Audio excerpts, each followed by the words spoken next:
Okay, we have a very special guest joining us on the program right now. Bob Vander Plaats is here with us, and we have some big happenings going on, don't we? Well, we have a lot of big happenings going on. Coming up August 9, August 10, we have our Youth Leadership Academy targeting high school youth. It's free of charge. A lot of special speakers coming in. Yeah, there's some pretty big names here. Check this out, guys. Stephen Baldwin. Yes, and got a Baldwin brother. If I'm not mistaken, I believe, Bob, you may have something to do with this, but Stephen's going to come visit us next week. Is he going to come? That's great. No, you're supposed to say yes. I did. I was completely in charge. What that says is my team is doing something, and we're excited about that. So what we need here is a reality show where Stephen and Alec get together across the table and have a discussion, because I imagine that would be exciting. That would be a great program. And what I've heard, Alec has said about Stephen, that Stephen is probably the funniest guy he's ever been around. I mean, of all the people he's met. And then Stephen will say when Alec gets into trouble, the first person he calls is Stephen. Really? Really? Yeah. Okay. So they are brothers. So what is this all about for people that may not understand what's going on here? Well, for the Youth Leadership Academy and the Leadership Summit, what we're trying to do is give teaching on worldview. Why do we believe what we believe to be true? I mean, so, why do you believe this stuff? And then two is, how do you apply it? What makes common sense? And so we're bringing in leaders like Rick Santorum, Senator Ted Cruz, and his dad. His dad, Rafael Cruz, is a Cuban refugee. He's now a Baptist minister. Great story. He's going to light up the crowd. A lot of people will be coming in to say, I want to see Senator Ted Cruz. He's this rising star. A lot of people look at him as being like a front runner in the presidential politics race already. But I think they're going to leave going, that Rafael Cruz is something special. And then, of course, we have business magnate Donald Trump coming in as well. I heard of that guy. Yeah, I think I heard of that guy, yeah. And we're thrilled to have him coming in. This is his first public appearance where he's actually doing a speech, public venue. And I've gotten to know Donald over the past few years, consider him a good friend.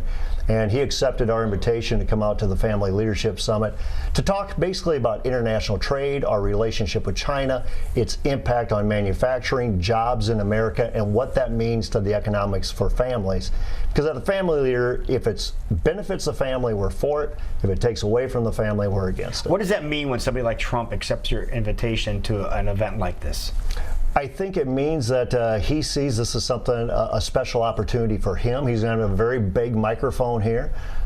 We have about all the major networks coming out to cover this thing nationally. I was going to say, that'll be That's pretty big news. We have Time Magazine, LA Times, Associated Press, ABC News, NBC's sending out a crew of 7 people in a satellite truck. Wow. But what they're seeing is they're seeing Rick Santorum, who won the Iowa caucuses, in 2012.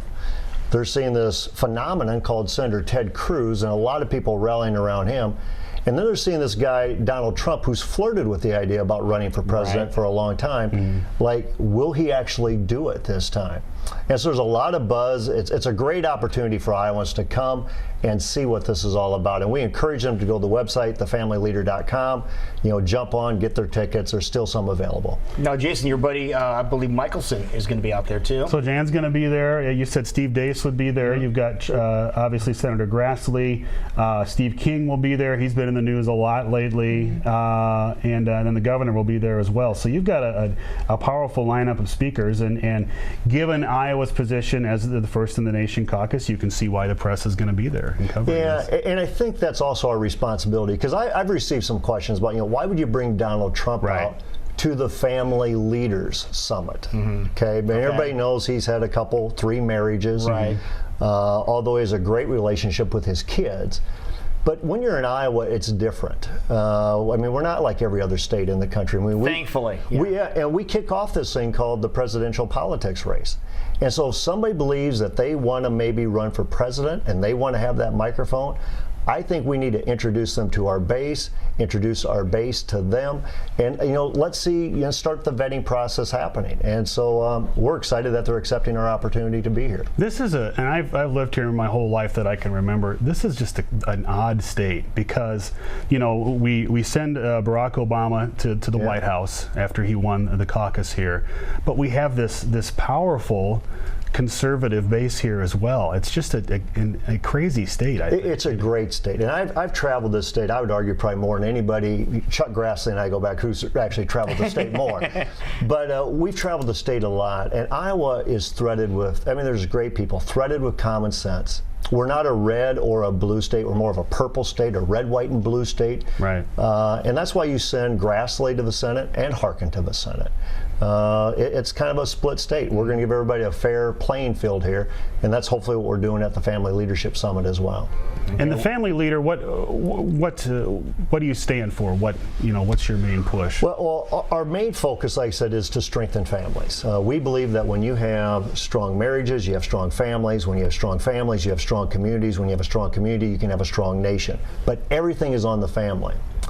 President George W. Bush, in a recent interview, they said, what really concerned you the most when you were president? And you would think, this terrorist threat, all this, he said, was the breakdown of the family. Because when you have the breakdown of the family, something has to come in and replace it, and that's typically government. And usually that doesn't work out well. So we're trying to strengthen the family. And what we say is that we're focused on God's three institutions, and that would be the church, and that would be the family, but it's also government. Those are the three institutions that are set out by God. And so we try to see how those three intermix, and that'll be part of this leadership summit as well. So we focus a lot on the church, and we tell the churches, we don't need you to be political. We don't need you to be Republican or Democrat, but we do need you to be biblical, and you need to be culturally relevant. And with the families, we have a great ministry on mentoring marriages, nurturing engaged couples, trying to strengthen families there. And then obviously the one that gets all the press is when we're in about the government, the political side. But we believe that's a sphere that we do need to play in. Okay, so people want to get more information about how they can attend this. I would go to thefamilyleader.com. Okay. And since I'm a growing fan of your show, I hear such good. If they enter in the word truth, when they go there, if they enter the word truth, they'll get a half price on their ticket because they watched this show this morning. Truth. Okay. You enter in truth and you can get a half price ticket. Stevens Auditorium in Ames. It is going to be a great day, a special opportunity. You'll only miss out is if you miss out by not being there. All right, so tell us the truth about Donald Trump's hair. What do you think? He'll tell us when he gets done talking to us. There you go. Well, I've been with Donald Trump a couple of times in his office and that stuff. He's just a great guy. Matter of fact, if he was on this program, he'd just be like one of us. I tell people all the time, if he's out dining, tell him to come over. Yeah. He has an open invitation. Tell me if he gets in early, he can come over. It'd be a great deal for him to have Stephen Baldwin and Donald Trump on your show, and they can settle this Celebrity Apprentice thing once and for all. Exactly. We can just go, you two discuss. You won't have to give them a topic, just say discuss. We'll bring Tana Gertz in, and it'll be a lot of fun. Perfect. Bob, thank you for coming in, man. Thank you. Really appreciate it. And best luck again, one more time, the website to go to. Thefamilyleader.com. Enter in the word truth, get your tickets. At half price. At half price. There you go. Perfect. Thank you, We'll Bob. be right back. Thank you. This is a great day.